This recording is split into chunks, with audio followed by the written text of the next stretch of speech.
Welcome to Dutchess and Her Jokes, a podcast where I interview dope-ass New Yorkers who pursue their dreams. I'm Dutchess, and these are my jokes.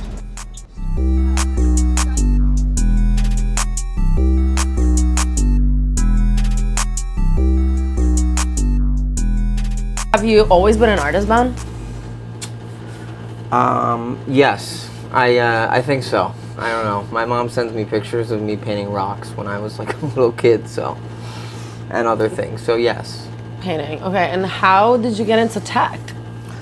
So I got into tech because I went to school in DC at American University. Mm-hmm. I actually studied finance management with like a minor in marketing, direct marketing. Huh. And when I graduated, I saw like kind of this surge of activity in the online space. So it was like the time when Facebook was really taking off, MySpace was still out. So I,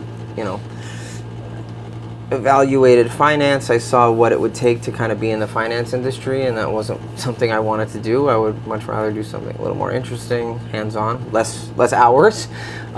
So I found a job in tech at the NBA, and I was working in the interactive services group. They're like building sections of NBA.com. Almost worked for Goldman Sachs. Ooh. And I didn't in the end. I went through like a couple of sets of interviews, and then I was like, I'm too old. Like I was already in my late 20s, and I was like, I don't have the energy, and I don't think I could handle like 120-hour weeks. That's why young men prevail in that industry. Yeah, I think that's also why they created Adderall, so like, I know. It was like, probably, yeah. I could have done that, but I met with some of my family friends who were in that, and they were pretty straightforward with me, and they said, you're going to have to work, probably like 6, 7 in the morning till like 10 at night, 6 days a week for at least the first 5 to 7 years. And as soon as I heard that, I was like, it's not really what I want to be doing. I don't think really any amount of money is worth that, because you really can't have a life if you're doing that. So it's like, do you give up your life for 7 years to have a lot of money, or? I mean, that's what a lot of kids, literally, this is what saddens me as a woman, that as a young man, you will have definitely more energy than women, and they can handle that better, I think. That's why you have so few women in that industry. And then they work super hard for 5-6 years, and then they start like hedge funds, or they work for hedge funds. Yeah. That's like a lot of people. Listen, I don't know. I know some women that, I went to school with that went right into finance, and they're powerhouses. And I know some too. My mom worked in finance. Oh, really? Yeah. So.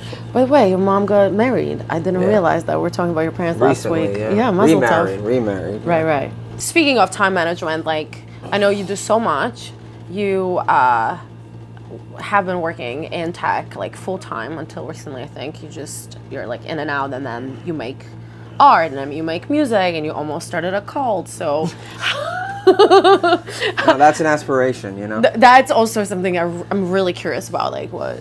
I think it's the power of money that probably drives you. But yeah, so how do you manage the ultimate level of control? No, it is. It is. Like, what do you do next after you have all the money in the world? You want to control people, right? No. Nah, I think that's only certain people you hear about. I guess legacy. I know people that are from the total other spectrum, where they have all the money in the world and they give it away. They spend all their time giving it away. That's what I would like to do. Anonymously. Yeah. Wait, sorry. So, how do you manage everything that you do? It's difficult. You definitely have to make sacrifices and things, relationships, events, the amount of events you can go to, the amount of, people's birthdays. You kind of have to pick and choose where you spend your time. So I've made sacrifices over the years. I try to have a set amount of work hours, so usually from like 8 or 9 till like 5:36 is like, corporate job. Yeah. Then I'll usually take like an hour break, get my energy together, go to the gym for an hour or two, come back from the gym, my mind's like kind of clear, and then I start working on art till like, I don't know, depends how late I feel I have the energy. Unless you meet up 1, 2 in the morning, yeah. And then you just get up early again. That's crazy. Unless you have your friends over for board games. That's Unless when you I don't have make my art. friends over for board games, unless there's an art event, you know, something fun to do, you know. Yeah. When was the last art event you went to? Ooh, when did I go? Well, the summer's like kind of quiet for art events. Yeah. I haven't been to one in a minute. You know, I tell people like, I don't do shows in the summer because I'm very much a realist. So like, most people are not here, and a lot of people that buy art, especially in the middle to high end of the market, are definitely not here. They're in the Hamptons, or in Europe or somewhere else traveling. So I try not to do any shows in the summer. So there's definitely less in the overall like spectrum. I don't know, whose show did I go to recently? I went to something like 2 weeks ago. Yeah. And I go on Thursday nights a lot. I live, right by all the galleries. Yeah, you're in so Chelsea. Yeah. I get a list, and then I go check out what I want to. Nice. I want to go back to like the sacrifices part. It's like a huge part of this podcast, and I ask people like what they had to sacrifice or continuously have to sacrifice to do what they do, and relationships is a big part of it, right? Like, relationships can be distracting and intruding, and like, how do you have a partner, like, or start a family while simultaneously pursuing your art and trying to make money at the same time? Yeah, I mean, that's a difficult question. I mean, I think it comes down to balance. You need to find someone that balances you out, and like, I've dated artists and I've dated business people and lawyers, and it's like you have to find the personality and the lifestyle that they have that balances with your life. Because a lot of times if you have like two creatives together, it doesn't necessarily work because there's like a competition between each other. Yeah. And yeah, I mean, like, personality, people have to be okay with, missing a night or two, or something might come up and, I'll have to cancel or something like that. Yeah. So, definitely. free flowing, let's say, is a good characteristic to have. What's your favorite who's your favorite person to date? A lawyer, a doctor, an artist? You already said it's tricky. I agree. I would never date another writer. That would make me stressed out. Very competitive. My favorite person to date? I don't know. That's a good question. Like, people from a different mindset, some like international people to some extent. I think it's like opens up a whole new world to me of things that I'm not used to. As far as like career-wise, I'm not that picky. I have one thing that I say is like, as long as you have a job, I'm okay with it. Okay. I've done the thing that the women don't have a job. That tends not to work ever. So. Got you. No, I'm sure your mom likes to hear that. Yeah, right you now. gotta have something to focus on. I don't know, even if it's charity, just something. I think so. Yeah, for me, it's more like a passion. Or like if someone like that, I mean, someone was a 9-to-5, but they like don't have a desire I to can't hate on anyone for that, because not everyone in their life will find passion. And they might not find it at that time. It might take you 10, 15 years to find that. This is true. Yes, if you're striving toward, or that you have something you're passionate about, you don't have to have achieved that. That's not like, I'm not making that, No.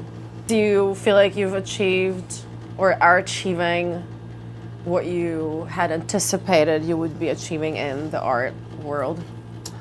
Especially New York City art world. I actually, it's very strange. So like, I never set out to achieve any of this as goals for myself. I just stumbled my way into this, and then it's just propelled itself from there.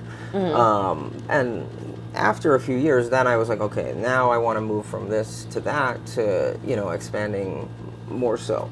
So yes, in the last like 3 years, I've really achieved what I has kind of grown to be my mission. But I'm constantly adding new things into that. So, I have the lofty goals of, I want to be in a museum one day. So that's something I'm driving towards. You definitely will be, I feel like. Oh, thank you. You will be.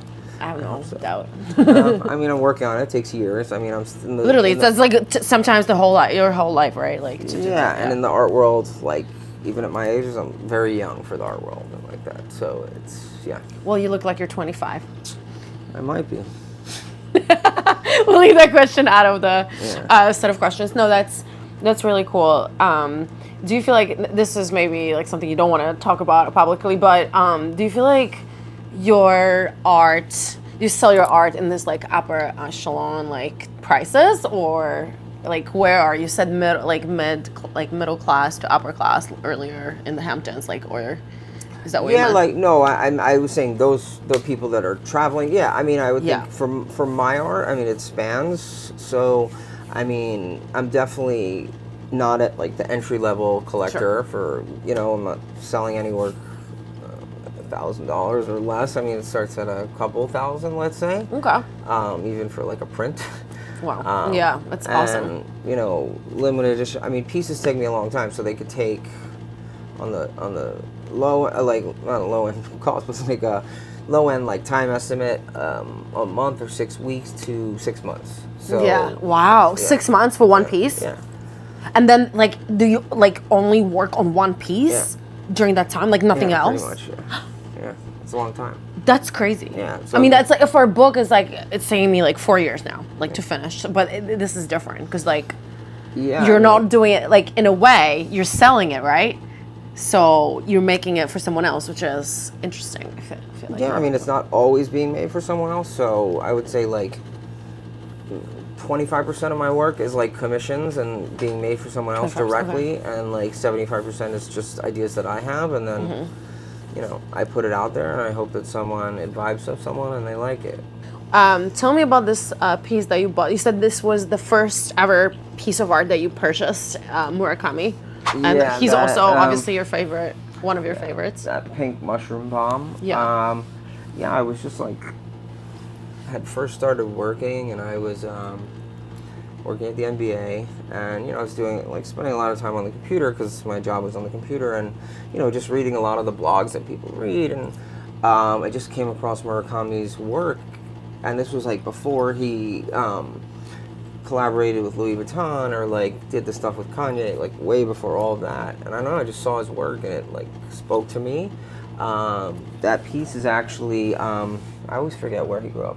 He grew up in Hiroshima, I want to say. It's either Hiroshima or Nagasaki. Oh, one of those. Yeah. One of those two. So Okay. that is actually the mushroom bomb from the A-bomb blowing up, and then the eyes are flowers. It's like this flower Oh, it's atomic growing bomb. out of the flower. So it's like out of, you know, this thing that was terrible, like, you know, something beautiful can grow, and people don't, you know, that's what the meaning of the piece is. So I thought it was really cool. That's really cool. So, my dad, we were into art together. He's an art collector, and you know, he paints a little bit. So I sent it to him. I was like, "Oh, this is really cool. Can we, you know, go check this out?" It's at one of the auctions, like at Phillips or something. He was like, "Okay, you know, we'll go on like a Sunday or something." So we went.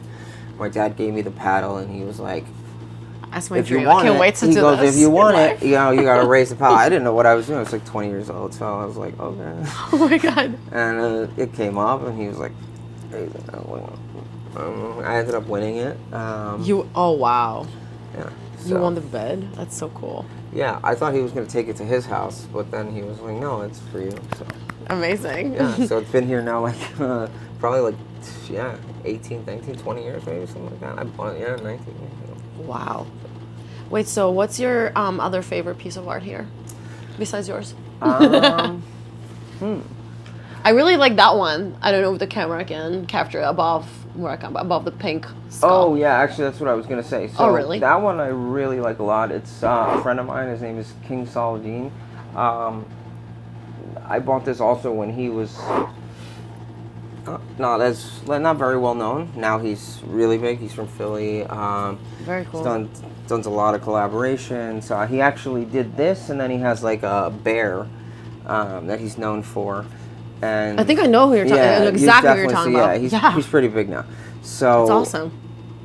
I saw it and I really liked his work, and it was like me picking this between this and the bear, and there was like 4 of the bear and then this, and I bought this one because I thought it was like more interesting, and I kind of knew he was going to go the direction of the bear, but I was like, all right, For sure, 20 yeah. years later, I'm going to want the one that he didn't make. Yes, exactly. So yeah, That's so cool.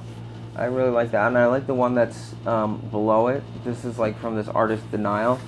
And actually, it's like a old school spinner. So, like from you remember like Yeah. games and stuff. Yeah. You can actually spin it, and like it lands. This is. Can I tell you something really crazy?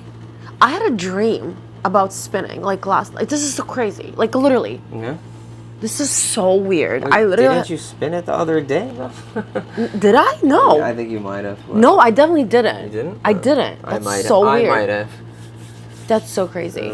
I'm pretty sure, unless it's like my product of my imagination, but I feel like I definitely. Could be. Wow, that's so weird. Foreshadowing. Wait, so what are you working on right now? I'm so obsessed with these Louis Vuitton bags that maybe we can show the audience later. What's in them? Oh, what's in those? Yeah. No, they're just like propped up with stuff just to like so they keep their form. I thought they were filled with like Money. 0.44 calories. No, money too. Maybe that would be cool. No, so I'm working on some stuff with like the vintage bags. You know, I make some adult materials, adult toys, you might be call them. Oh, okay, okay. What So do you kind of have? like deconstruct them and. Oh, so you make the adult toys out of the Louis Vuitton bags. This is sick. Yeah, I mean, I don't go. Yeah. What kind of toys? I'm not that familiar with S&M, if that's what you're referring to. Yeah, We can take it out, It's like- more like BDSM, but it's floggers, riding crops, masks. You know, Oh, cool. some fun things. That's wonderful. And then I also sometimes I'll paint them Yeah. just like in their full form, you know, for friends and stuff. So Yeah, but you sell them, obviously. yeah, or if it's a good friend, you know, I'll do it as a present. Oh, okay.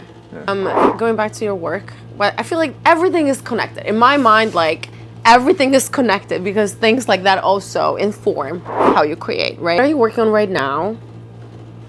Okay. Additionally. Additionally. Yeah, so I'm working on In some other addition. stuff. I am doing a project where actually I take the outputs of computer-based algorithms, and then I'm putting those onto prints, and well, I'm just actually printing them digitally because they are a digital thing, and then I'm painting on top of them. So I could show you some of them. Yeah. And like what impact do you intend to have on people who admire your work or buy your work or just see It's it? just an interesting way to kind of visualize, because I think, I don't know, the word maybe it's like computers and it's like depersonalized, and people feel like it's so robotic, and you know, obviously I made robots for a while, and so then when you take a piece of computer code and you know, display that algorithm, you can see that it's actually this kind of beautiful kaleidoscope of colors and interaction. Wow. So it's cool. I And love people that. don't understand that that's what computer code looks like behind the scenes. So it's That's like, beautiful. yeah. How did you come up with this? So this one I came up with. So it's like more in this kind of genre of that I have been making of kind of using recycled computer parts Oh, wow. to kind of build mosaic type pieces. So I've been doing these for a number of years. People really love them. So I started with that robot, and I did like the machine guns and the brain and this and just a lot of different stuff.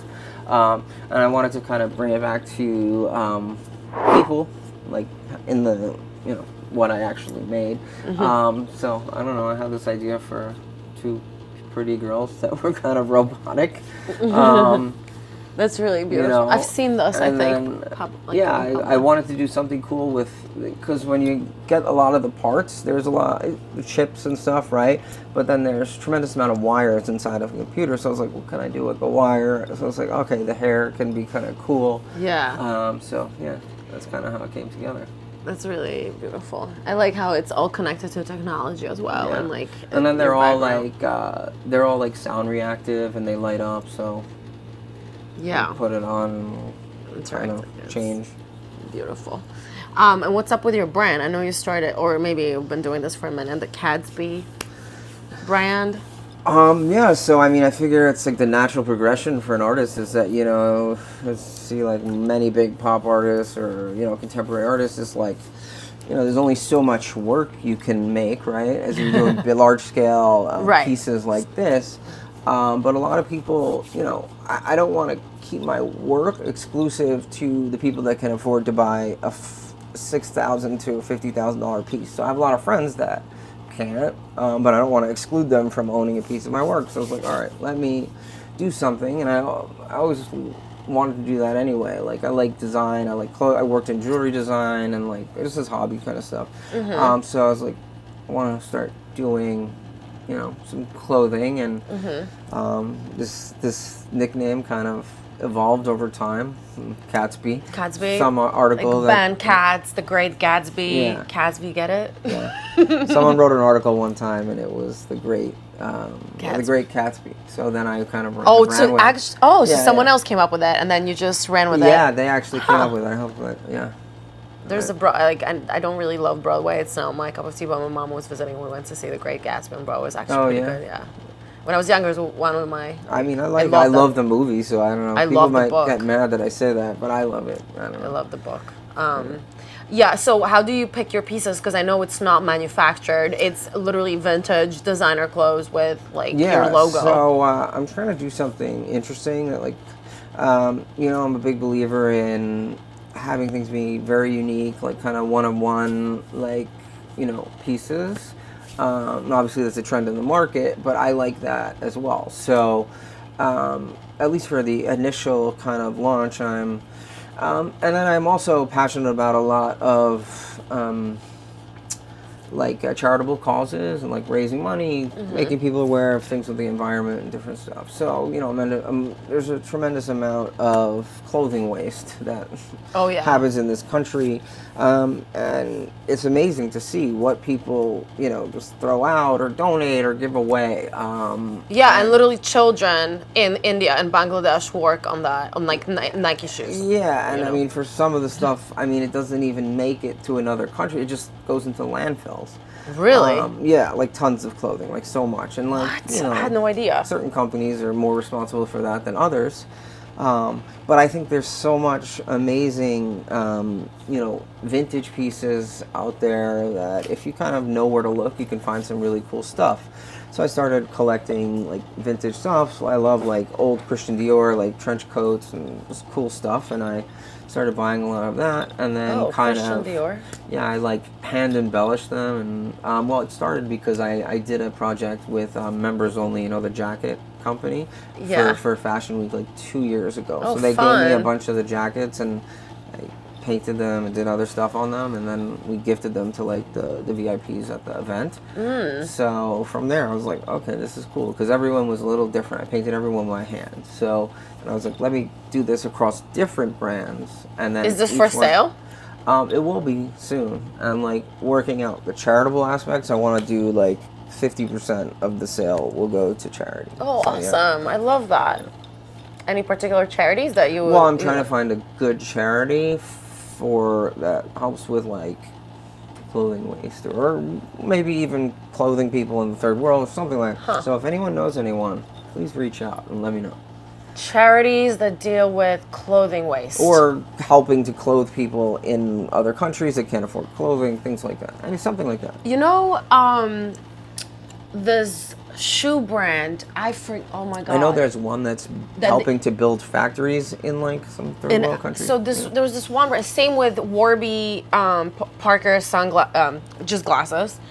Like if you bought a pair, the second pair would go to like a kid in Africa. And same thing with this, like, it was a Tom's, like, what shoes was it? I think it was Tom's, same thing. You buy a pair and the second pair goes to, so that's it. But that's not a charity, obviously, it's a for-profit well, I mean, they're donating a good amount to charity, but yeah, something I'm just figuring out that angle, per se, so. Very cool. What's my name? Dutchess. Say my name. Dutchess.